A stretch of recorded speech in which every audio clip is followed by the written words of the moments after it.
Hello, xin chào các bạn đã quay trở lại với kênh YouTube Review 5 phút. Ở cuối tập 78, sau khi đại chiến kết thúc, Mục Trần rốt cuộc cũng lần đầu tiên được gặp mẹ kể từ lúc sinh ra cho tới tận bây giờ. Thời gian qua đi, không lâu sau, trải qua cuộc bao vây của Long Ma Cung, Bắc Thương Linh Viện không còn nhẫn nhịn nữa. Bây giờ, toàn bộ cao tầng đã quyết định dẫn dắt toàn viện dốc toàn lực xuất kích, phát động một cuộc phản công sấm sét đầy uy lực. Đứng ở trung tâm đông đảo học viện, một vị trưởng lão thanh âm vang lên nói: "Tai họa lần này đối với Linh Viện chúng ta đúng là họa vô đơn chí. Thế nhưng, đây cũng là lúc chúng ta đứng lên. Bây giờ ta tuyên bố quét sạch Long Ma Cung." Nói rồi, toàn bộ mọi người từ vẻ mặt đau buồn mà hừng hực khí thế lập tức hô vang khẩu hiệu Bắc Thương, rồi cùng mấy vị trưởng lão lao đi. Chỉ trong vòng vỏn vẹn 3 ngày, các phân cung của Long Ma Cung ở khắp nơi đã bị tiêu diệt gọn gàng như cành khô gỗ mục, khiến lực lượng tàn dư của chúng chỉ còn biết co cụm trốn tránh trong xào huyệt tại tòa cổ cung điện sâu dưới lòng đất. Đối mặt với thượng cổ linh trận, vốn là niềm tự hào lớn nhất của Long Ma Cung, Linh Khê đã tìm ra chính xác trận nhãn và xé toạc vết nứt linh trận. Ngay sau đó, Bắc Minh Long Côn giáng trần như một vị chiến thần thực sự, tung ra một cú đấm uy lực đánh tan nát toàn bộ linh trận này. Đi kèm với sự sụp đổ của cung điện, vô số đệ tử Long Ma Cung cũng phải bỏ mạng và hóa thành từng luồng huyết sắc tiêu tán giữa không trung. Cứ thế món nợ này được Bắc Thương Linh Viện trả lại sạch sẽ, cường giả cùng đám tôn tép Long Ma Cung không ai còn sống. Khối u độc treo lơ lửng trên đầu Bắc Thương Linh Viện suốt nhiều năm qua, cuối cùng đã bị nhổ tận gốc một cách triệt để. Thời gian sau, khi mối thù lớn đã được trả, bên trong linh viện ngập tràn bầu không khí hoan hỉ, thế nhưng các cấp lãnh đạo cao tầng lại không thể cười nổi. Bởi lẽ chỉ nửa năm sau sẽ diễn ra đại hội linh viện, cuộc chiến sinh tử quyết định sự tồn vong của toàn học viện. Là nơi có nền tảng mỏng nhất trong ngũ đại viện, Bắc Thương Linh Viện nếu không thể giành được kết quả ra trò trong kỳ đại hội này thì có thể bị loại khỏi hàng ngũ ngũ đại viện bất cứ lúc nào. Để chuẩn bị cho trận chiến khốc liệt đó, các thiên tài của ba đại viện đối thủ đã sớm đặt chân đến Bắc Thương Đại Lục để điên cuồng tranh giành tài nguyên.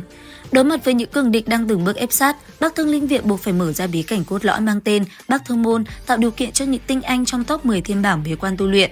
Vẫn là những cái tên xuất sắc nhất như Thẩm Thương Sinh, Lạc Ly và rất nhiều những anh tài khác, mọi người cùng nhau tiến vào cảnh cổng để rèn luyện với những thử thách khắc nghiệt nhất. Chứng kiến mọi người rời đi, Bắc Minh Long Côn thì lại nhìn Mục Trần nói: "Mặc dù bên trong cổng Bắc Thương rất có lợi cho việc nâng cao linh lực, nhưng lôi thần thể mà ngươi tu luyện lại có yêu cầu khá đặc biệt." Nói rồi, vị lão nhân Bắc Minh Long Côn lập tức dẫn Mục Trần tới một nơi khác để bắt đầu một cuộc đặc huấn cấp độ địa ngục thực sự. Không lâu sau, chỉ thấy Bắc Minh Long Côn trực tiếp ném Mục Trần vào tầng cuối cùng của lôi vực, nơi có biển lôi màu đen đầy hung hiểm, đồng thời nghiêm cấm cậu sử dụng hắc thần lôi độc để che giấu khí tức. Mục tiêu đặt ra vô cùng khắc nghiệt, trong vòng nửa năm, cậu phải nâng cấp lôi thần thể từ nhị văn lên thẳng tứ văn. Khoảnh khắc bước vào biển lôi, Mục Trần liền bị những tia hắc thần lôi to lớn hàng trăm trượng oanh tạc, điên cuồng như một bao cát. Thế nhưng trong nỗi đau đớn tột cùng ấy, sự kiên cường tận sâu trong xương tủy của cậu đã bị kích phát triệt để. Cậu đỏ rực mắt, chủ động lao thẳng vào những tia sét cuồng bạo. Điều khiến người ta phải kinh ngạc hơn cả chính là ngộ tính của Mục Trần khi cậu dám chơi một vố cực kỳ hiểm hóc theo kiểu tích lũy sâu dày, bộc phát bất ngờ. Cậu kiềm nén chặt chẽ sức mạnh sấm sét hấp thụ được vào sâu trong cơ thể, giống như một ấm trà nước sôi bị bịt chặt vòi và chỉ chờ đợi sự bùng nổ cuối cùng. 3 tháng sau, Mục Trần chủ động kích nổ sức mạnh khổng lồ tích tụ bấy lâu, giúp đường lôi văn thứ 3 ngưng tụ thành công như một lẽ tự nhiên. Nhưng dạ tâm của cậu chưa dừng lại ở đó, cậu còn định thừa thắng xông lên để cưỡng ép ngưng tụ tiếp đường lôi văn thứ 4. Nhìn thấy cậu bắt đầu kiệt sức, Bắc Minh Long Côn vốn có tính bảo bọc đệ tử đã trực tiếp ra tay cưỡng hành trấn áp lôi linh, ép ra một giọt lôi tinh hoa cực kỳ chân quý, rồi đánh thẳng vào trong cơ thể cậu. Khi tinh hoa nhập thể, quá trình lột xác đầy đau đớn và thảm khốc chính thức bắt đầu. Cơ thể Mục Trần nổ tung dữ dội, xương máu bốc lên nghi ngút, trong khi lôi quang màu đen cuồng bạo quấn chặt lấy toàn thân cậu như những dây leo.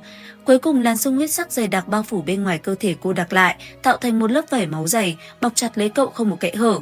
Suốt 5 ngày liền, Mục Trần hoàn toàn im hơi lặng tiếng bên trong cái kén màu huyết sắc, cho đến khi lớp vảy huyết sắc ấy bong ra từng mảng, rồi hóa thành tro bụi. Một thiếu niên hoàn toàn thoát thai hoàn cốt mới từ từ đứng dậy giữa biển lôi bạt ngàn. Giờ khắc đó chỉ thấy Mục Trần đã mang theo một diện mạo mới, ngầu lòi và đầy khí chất tựa như một vị ma thần hàng lâm. Đến đây thì hết tập 79 Đại Chúa Tể. Theo dõi kênh YouTube Review 5 phút để biết thêm chi tiết trong tập tiếp theo các bạn nhé. Xin chào và hẹn gặp lại.